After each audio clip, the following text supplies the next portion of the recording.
안녕하세요. 오늘의 데일리 뉴스레터에 오신 것을 환영합니다. 1.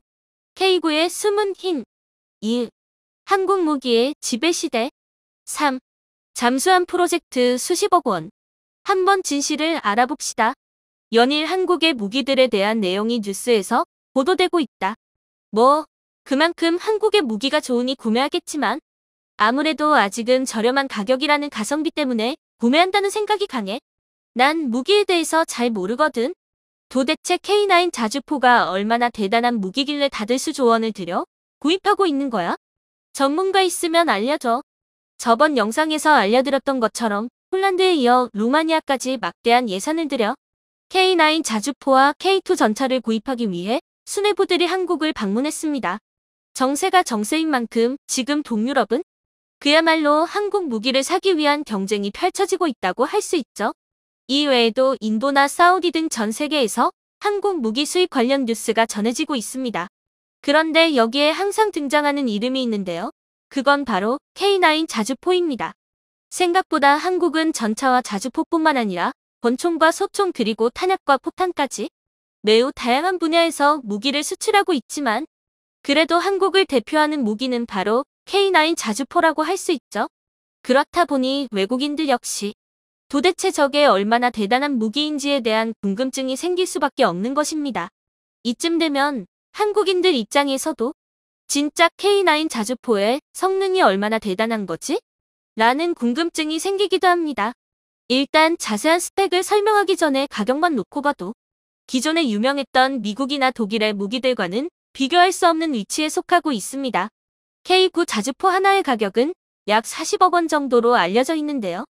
이번에 루마니아가 함께 구매를 고려하고 있던 독일의 제식 자주포인 PZH-2000이 대략 대당 160억 정도니 4분의 1 수준에 불과한 것이죠. 그리고 가장 유명한 미국의 자주곡사포 M109의 경우 240억 원이 넘는 걸로 알려져 있습니다. M109 하나를 살 가격으로 K9 자주포 무려 6문을 구매할 수 있으니 당연히 K9 자주포의 판매가 급증할 수밖에 없는 것입니다. 하지만 일반 생필품이면 모르겠지만 나라와 국민의 안보가 달려있는 무기를 단순히 가격이 저렴하다고 구매할까요? 그건 절대 아닙니다. K9 자주포의 경우 다른 경쟁 모델에 비해 매우 저렴한 편이지만 그에 못지않은 강력한 화력을 보유하고 있습니다. 155mm 52 구경장 장포신을 채택하고 있어 최대 사거리가 무려 40km를 넘어가고 있으며 고폭탄의 포갑과 파편까지 막을 수 있는 방어력도 갖추고 있습니다. 게다가 자주포의 생명이라고 할 수 있는 속도 역시 미국과 독일의 모델을 앞지르고 있었습니다. K9 자주포의 총 중량은 47톤이고 탑승 인원은 5명인데요. 그럼에도 불구하고 최대 속도 60km로 달릴 수 있다고 합니다. 여기에다가 15초 이내 3발이 발사 가능한 급속발 사속도도 보유하고 있죠. 믿을 수 없겠지만 가격도 저렴한데 성능까지 다른 경쟁 모델들을 압도하고 있으니 무기 보충이 하루가 시급한 나라들 입장에서는 구매하지 않을 이유가 전혀 없는 것입니다. 실제로 K9 자주포는 세계 자주포 수출 점유율 60%를 차지하고 있다 합니다. 미군의 탄피를 주어서 생계를 유지하던 나라가 불과 70년 만에 세계 점유율 60%를 차지하는 자주포를 만들어내고 있으니 한국인으로서 뿌듯하기도 하고 또 여전히 믿겨지지 않기도 하는데요. 폴란드를 통해 많이 화제가 되고 있어서 그렇지 이미 K9 자주포는 세계 시장에서 왕자 노릇을 하고 있었습니다. K9 자주포는 튀르키예를 시작으로 핀란드, 노르웨이, 인도, 에스토니아, 호주, 이집트, 폴란드 등 전 세계에 1000여 문을 넘게 수출하며 세계 자주포 시장에서 절대 강자로 자리매김하고 있습니다. 이미 세계 시장의 절반 정도를 장악했다는 평을 받고 있는데요. 폴란드 수출 물량이 더해지면 점유율은 68%까지 오릅니다. 자주포의 단순 스펙도 스펙이지만 무엇보다 북한과 대치하고 있는 안보 상황에서 대부분의 무기들을 실전 배치하고 있다는 점도 한국의 무기 구입을 원하는 국가에서는 안심할 수 있는 부분이라고 할 수 있습니다. 한국 육군은 총 1170문의 K9 자주포를 운영하고 있는데 다른 나라의 자주포 현황을 보게 되면 미국 M109 자주포 2239문, 러시아 TS-19 자주포 1733문, 중국 PLZ-45 자주포 1062문 정도입니다. 즉 한국보다 훨씬 넓은 땅을 가진 나라들과도 견줄 수 있는 상당한 양의 자주포를 한국에서는 실전 운용 중인 것입니다. 특히 K9 자주포가 2010년 변평도 포격전에서 북한의 선제 공격에 즉각 응사한 것도 신뢰도를 높였다는 평가를 받기도 했죠. 아무래도 수입을 하려고 실사를 하러 여러 국가의 관계자들이 한국에 왔을 때 실제로 한국의 군인들이 쓰고 있는 것을 보면 도움이 될 수밖에 없는 것입니다. 한 가지 재밌는 점은 그래서인지 K9 자주포를 구매한 나라들은 대부분 추가 구입을 원한다는 것인데요. 최근 에스토니아 군 당국은 2018년 K9 자주포 12문 도입에요. 지상군 전력 강화 차원에서 추가 도입을 추진하고 있습니다. 지난 10일 현지 공영방송 네오와의 인터뷰에서 K9 자주포 12문을 추가로 구매하기로 결정했다며 이는 에스토니아 방위군의 선봉을 더욱 강력하게 만들 것이라고 밝히기도 했죠. 에스토니아가 추가 도입을 추진하는 건 결국 군사력 강화에 K9 자주포가 매우 큰 역할을 했다는 평가 때문이었습니다. 앨런 레이드마 F-제1보병여단 포병대대 사령관은 한국의 무기 시스템은 기존의 견인과 이동식 폭병 무기 시스템에 추가된 중요한 요소이며 우리의 전투 능력 향상에 크게 기여했다. 최근 인도 역시 고산지대이자 중국군과 분쟁 지역인 라다크에 K9 자주포를 배치한 이후 100문을 추가로 배치할 예정이라고 하는데요. 중국 위협 증가에 대응할 방안으로 제일 먼저 K9 자주포를 추가로 사들이게 된 것이죠. 이미 300문의 K9 자주포를 도입한 바 있는 인도군은 라다크에서의 성능평가가 입증되자 중국 제압용으로 배치한다는 계획이라고 합니다. 그런데 K9 자주포와 항상 쌍둥이처럼 같이 거론되는 무기가 있는데요. 그건 바로 K2 전차입니다. 일명 흑표 전차라고도 불리는 K2 전차는 미국의 에이브럼스 M1A2, 독일의 레오파르트 전차와 경쟁 모델이라고 할 수 있습니다. 세계 시장에 수출되기 시작하면서 그 판도는 바뀌기 시작했죠. 그만큼 외국에서는 한국이라면 일상생활처럼 일어나는 일들이 거의 불가능하다고 할 수 있는데요. 일단 산악지형인 한국에 맞춰 제작됐기 때문에 전 세계 모든 나라에서 최고의 성능을 발휘할 수 있다는 게 가장 큰 매력으로 꼽히고 있습니다. 이 외에도 사격 목표 자동 추적과 피하 식별 장치 등 한국이 자랑하는 첨단 시스템까지 모두 탑재되어 있어 한국 무기에 관심이 있는 나라들은 웬만하면 도입 목록에 올려놓는 걸로 알려지고 있습니다. 그리고 실제 전문가들과 K2 전차를 구입해 실전에 배치 중인 국가들의 분석에 따르면 미국의 에이브람스 등 경쟁 모델들에 비해 높은 성능을 갖추고 있다 전해지고 있습니다. 사실 2008년 처음 K2 전차가 언론에 공개됐을 때 단순 수치만 비교하더라도 미국이나 독일의 전차보다 높은 성능을 자랑하고 있었지만 대부분 믿지 않는 분위기였습니다. 무기라는 게 아무래도 실전에서 막상 사용하면 단순 수치는 크게 의미가 없어지는 경우도 많고 그만큼의 성능을 발휘하지 못하는 무기들도 많기 때문이죠. 게다가 2008년 한국의 방산산업은 지금과는 달리 그 누구도 크게 관심을 가지지 않는 수준이었습니다. 하지만 조금씩 실전에서의 데이터가 쌓이자 과장이 아니라 정말로 세계 최정상급 전차라는 사실이 밝혀진 것이죠. 그러자 K9 자주포와 마찬가지로 K2 흑표 전차의 구입 요청 역시 쇄도하기 시작했습니다. 현재 K2 전차는 폴란드에 이어 노르웨이 방산시장 진출을 앞두고 있습니다. 이와 함께 폴란드 추가 수출까지 연내 구체화될 전망인데요.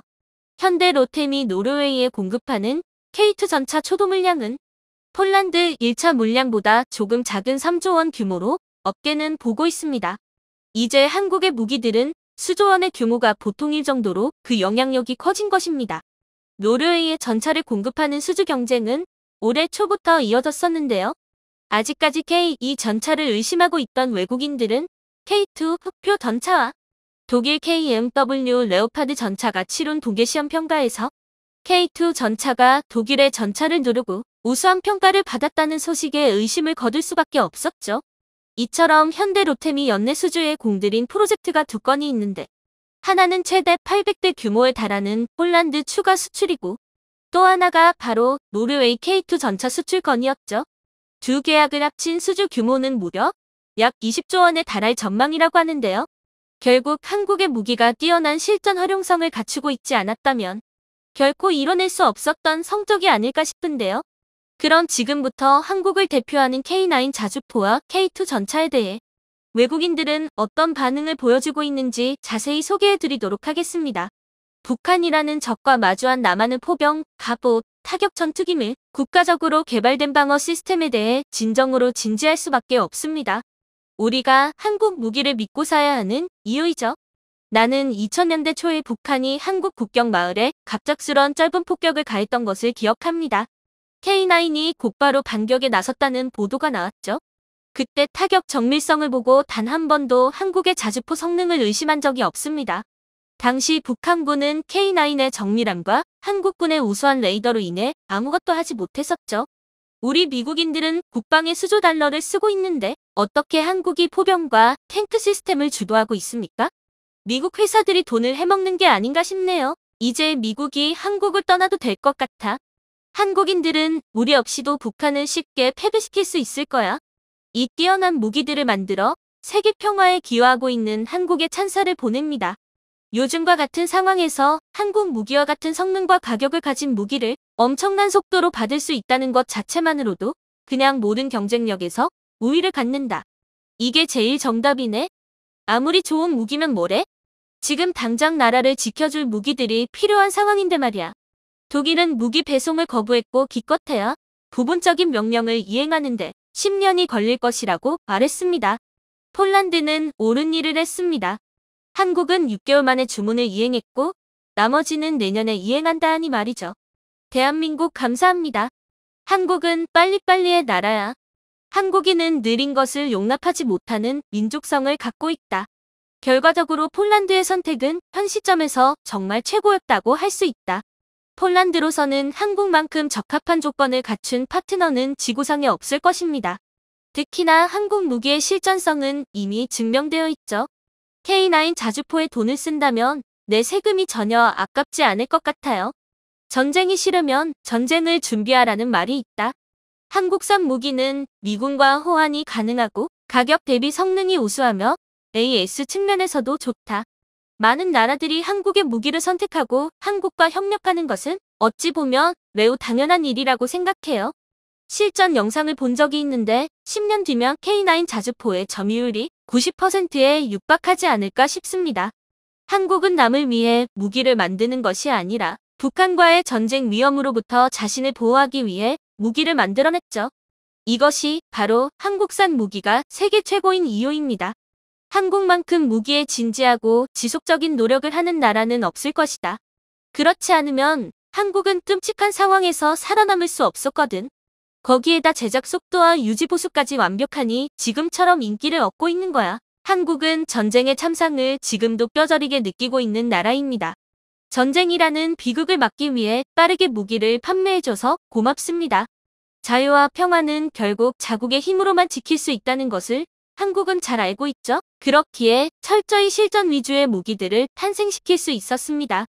동유럽 전체가 한국의 무기를 단체로 구매하는 것도 나쁘지 않아 보이네요. 한국은 놀라운 나라다. 그들은 지구상에서 중요한 것들의 대부분을 생산한다. 그리고 모든 제품들이 실용적이야. 스마트폰부터 무기까지 모든 게 말이야. 한국은 현재 세계에서 거의 유일하게 고품질 군사 무기를 대량 생산할 수 있는 국가라고 생각합니다. 자유세계 무기고인 대한민국이 유럽의 안보에 도움을 주어서 고맙게 생각합니다. K9 자체 추진 곡사포는 독일의 곡사포만큼의 성능을 보이지만 가격은 거의 절반이지. 한국은 현재 전 세계에서 가장 효율적이고 최고의 무기를 제조한다. 나는 폴란드가 불과 몇 달 전에 이것을 주문하고 첫 번째 전차가 도착하기까지의 기간을 잊지 못합니다. 폴란드가 독일에서 구입했다면 선적은 고사하고 첫 번째 차량이 제작되기 시작하기까지 몇 년이 걸렸을 것입니다. 한국인은 명예로운 사람들이야. 신뢰할 수 있는 진정한 비즈니스 파트너지. 독일, 프랑스, 영국과 달리 한국은 전쟁 중인 나라입니다. 북한은 세계에서 가장 예측할 수 없는 나라 중 하나죠. 당연히 최고의 실전성을 지닐 수밖에 없습니다. 아직도 한국 무기를 가성비라고 말하는 사람들은 진짜 아무것도 모르는 사람들입니다. 한국의 무기는 자국을 방어하기 위해 고안되었어. 그래서 그들은 자신들의 무기가 무너지는 것을 용납하지 않아. 세계에서 가장 위험한 나라와 전쟁 중이고 항상 전쟁 상태에 있는 무기 수출국이 한국 말고 또 있을까? 모든 한국 남성은 의무 병역을 하고 있으며 길거리에는 탱크를 운전한 남성이 많이 있습니다. 그런 남성들이 또 무기를 만들고 있으니 K9 자주포가 탄생할 수 있는 겁니다. 한국은 폭염과 혹독한 추위가 있는 나라입니다. 한국은 70%가 산악 국가이므로 한국인들이 만든 탱크는 문제없이 모든 지형을 처리할 수 있도록 제작되었습니다. 한국과 비슷한 지형을 가진 동유럽 국가들이 반드시 한국 전차를 구입해야 하는 이유이죠. 탱크뿐만이 아닙니다. 한국은 슈퍼 잠수함 기술 개발에 성공했다. 한국이 수십조 원에 달하는 역대급 규모의 잠수함 수출에 성공할 것 같습니다. 거래 대상은 자원대국 호주인데요. 현재 호주는 자국의 신형 재래식 잠수함 도입 사업을 추진하고 있습니다. 즉, 현 세대의 가장 강력한 디젤 잠수함을 만들 신뢰할 수 있는 파트너를 다급하게 찾고 있습니다. 모커스에서 제공한다는 원점에 꽂혀서 무리하게 기존 사업을 뒤엎었다가 발생한 잠수함 쇼크를 수습할 구원투수를 찾는 것입니다. 그런데 놀랍게도 2022년 10월 현재를 기준으로 호주를 구원할 수 있는 나라는 전 세계에서 대한민국이 유일합니다. 이는 절대 과장이 아닌데요. 왜냐하면 현재 호주에게 잠수함을 팔 수 있는 나라 중 호주의 입장을 가장 맞춰줄 나라가 대한민국뿐이기 때문입니다. 따라서 호주가 만약 재래식 잠수함 사업을 재개한다면 한국이 사업을 수주할 가능성이 매우 높습니다. 하지만 세상에는 공짜가 없습니다. 모든 사업에는 자칫 잘못했다가는 큰 피해를 볼 수 있는 리스크가 존재합니다. 일단 수주에 성공하면 무조건 대박처럼 보이는 호주의 잠수함 도입 사업에도 이런 리스크는 존재합니다. 그 이유는 바로 조건입니다. 현재 호주는 만약 디젤 잠수함 도입이 재개될 경우 완전한 기술 이전과 더불어 모든 잠수함을 호주 조선소가 호주에서 건조해야 한다고 주장하고 있습니다. 심지어 중국에 대응해야 하니 빨리 만들어야 한다는 기한까지 붙였는데요. 그래서 과도한 기술 이전과 무리한 건조 일정을 무턱대고 맞춰주려다가 버는 돈보다 무언가를 더 잃는 참사가 일어날 수 있습니다. 심지어 최근 비슷한 일도 있었는데요. 바로 민도의 P75I 사업입니다. 이 사업은 총 사업 규모가 10조 원에 달하는 인도의 하이선스 잠수함 도입 사업이었습니다. 하지만 인도의 말도 안 되는 요구를 은 기업들이 수지 타산이 맞지 않는다며 입찰을 포기했고 결국 2022년 10월 현재 사업 폐기에 대한 논란이 일고 있습니다. 그러니까 호주가 제시할 조건이 부담하다면 호주의 잠수함 도입 사업 역시 인도의 P75I 사업처럼 사업이 파탄날 수 있다는 것이며 무턱대고 사업에 참가한 한국이 피를 볼지도 모릅니다. 그러나 반대의 의견도 있습니다. 이런 식으로 위험을 피하다 보면 결코 성공할 수 없기 때문인데요. 세상에 공짜는 없으며 도전 없이 일확천금을 버는 것은 불가능합니다. 즉, 큰 돈을 벌려면 어떤 일이든 시작을 해야 하는 것은 당면한데요. 그러니 호주의 잠수함 도입 사업은 위험하더라도 시도해야 할 사업이라는 뜻입니다. 게다가 호주가 내건 조건을 잘 활용하면 오히려 엄청난 혈맹을 얻으면서 한국이 큰 이득을 취할 수 있습니다. 하지만 이렇게 말씀드려도 뒷배경을 모른다면 공감하기 쉽지 않으실 텐데요. 그래서 준비했습니다. 오늘은 한국이 호주에 잠수함을 파는 게 잃는 것보다 얻는 게 더 많은 이유에 대해 알아보겠습니다. 만약 지금 당장 호주가 재래식 잠수함 도입 사업을 재개할 경우 사업에 참여할 수 있는 나라는 크게 셋뿐입니다. 바로 독일, 프랑스 그리고 한국뿐인데요. 이외에도 일본, 스페인, 러시아 역시 사업에 참가할 수 있으나 러시아는 호주의 적성국인데다 지금 전쟁 중입니다. 그리고 스페인은 요구 조건을 만족할 군함을 건조할 수 있는 능력이 없으며 일본은 기술 이전을 하지 않는 것은 물론 도입한 무기의 수리를 일본에서 해야 한다는 황당한 조건을 걸어 호주의 관심에서 멀어졌습니다. 그리고 남은 독일, 프랑스 중 프랑스가 제시할 수 있는 유일한 선택지인 셔트핀 바라쿠다는 척당 건조 단가가 3조 원이 넘어 호주가 이전 잠수함 사업을 깨버린 원흉입니다. 따라서 호주는 오직 한국과 독일 하나를 선택해야 하는데요. 그러나 독일은 호주가 요구하는 3,000톤 이상의 최신식 디젤 잠수함을 건조한 경험이 없습니다. 수출용으로 설계한 216급 잠수함이 있으나 이는 어디까지나 설계에 그쳤고 실적이 있는 수출용 잠수함이나 독일의 군의 잠수함은 2,000톤조차 되지 않는 소형함입니다. 그러므로 현재 호주가 원하는 잠수함을 제공할 수 있는 나라는 오로지 한국뿐입니다. 만약 호주가 이번에 재래식 잠수함 도입을 재개하더라도 이전의 C-1000 사업에서 호주가 내건 조건인 기술 이전과 호주 조선소에서 잠수함 생산을 그대로 요구한다면 우리는 이 사업의 최종 후보가 퇴락률이 높은데요. 하지만 대한민국은 이 사업 참여를 신중히 할 필요가 있습니다. 바로 비슷한 케이스 중 매우 안 좋은 사례가 있기 때문입니다. 그 사례는 인도의 P-75I 사업입니다. 곧 다가올 2022년 12월에 인도에서 55억 달러, 우리 돈 7조 8,700억 원 상당의 초대형 잠수함 도입 사업 P-751의 접수가 마감됩니다. 하지만 세계 방산 기업들의 반응은 냉담합니다. 후속 지원까지 고려하면 10조 원이 넘는 막대한 이득을 취할 수 있음에도 아직까지 사업 참여를 검토 중인 기업은 전 세계에서 한국의 대우조선해양과 스페인 나반티아뿐입니다. 게다가 나반티아의 경우 인도가 요구한 잠수함 성능과 사업 조건을 충족할 기술이 없으므로 현재 인도와 잠수함 사업을 진행할 수 있는 나라는 한국이 유일합니다. 그리고 모든 조건을 만족한 한국의 디메이도 사업 철수를 검토 중입니다. 평상시 한국 방산기업이 남들이 안 한다는 사업을 도맡아 하며 성장했다는 것을 떠올려보면 이는 굉장히 이례적인 상황인데요. 그런데 이 사업의 뒷배경을 살펴보면 그럴 만하다는 생각이 듭니다. 제일 문제가 되는 것은 요구 성능입니다. 인도 해군은 P-751로 획득할 잠수함이 최대 10,000km의 항속거리를 가졌으며 30일 이상 수중에서 작전이 가능하고 60일 동안 보급 없이 장기 작전이 가능해야 한다고 요구했습니다. 그리고 이 요구 조건을 만족시키기 위해 급속 충전이 가능한 고출력 저소음 발전기, 리튬 배터리, 첨단 AIP를 조건으로 달았습니다.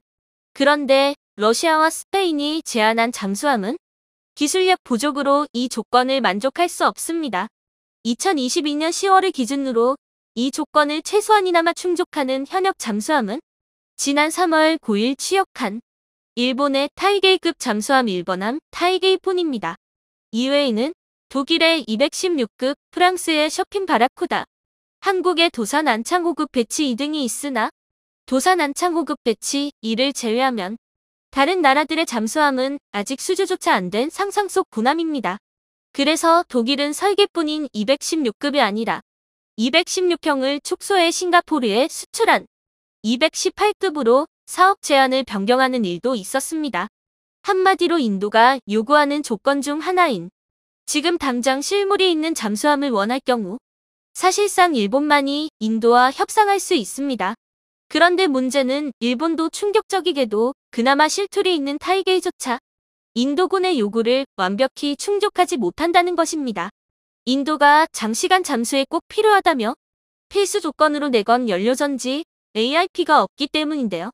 그러므로 민도가 요구하는 모든 조건을 충족하는 잠수함은 현재로서는 2026년 해군에 인도될 도산만 창호급 배치 2가 유일합니다. 하지만 황당하게도 이렇게 대단한 잠수함을 만들 수 있는 한국조차 인도의 요구를 들어줄 수 없습니다. 그도 그럴 게 인도는 2026년 이전에 초도함의 실물을 보기를 원하고 있습니다. 2022년 12월까지 사업 후보를 선정하고 2024년까지 최종 사업자를 선정한 뒤 2025년부터 잠수함 건조를 시작해 2026년에 건조를 마무리 지으라는 것인데요. 그런데 이런 조건은 상당히 어이없는 조건입니다. 인도가 요구하는 잠수함의 스펙은 현존하는 최상급의 스펙이며 또 이를 현실화하는 것은 최강의 잠수함을 보유한다는 뜻입니다. 그런데 인도가 요구하는 기한은 최신 3,000톤급 잠수함이 아니라 바다 낚시에 쓰는 통통배를 만들어도 이런 시기면 탈이 날 것 같기 때문입니다. 이런 상황은 세계 여러 방산기업들도 그렇게 생각했는데요. 그래서 일본을 시작으로 독일, 프랑스 등 인도의 요구를 만족할 수 없는 나라들이 차례로 입찰을 포기했습니다. 하지만 수출 없이 먹고 살 수 없는 한국은 포기하지 않고 이 사업을 이어가려 했는데요. 그런데 이런 한국조차 인도의 추가적인 요구 조건 때문에 사업을 포기할 생각을 하고 있습니다.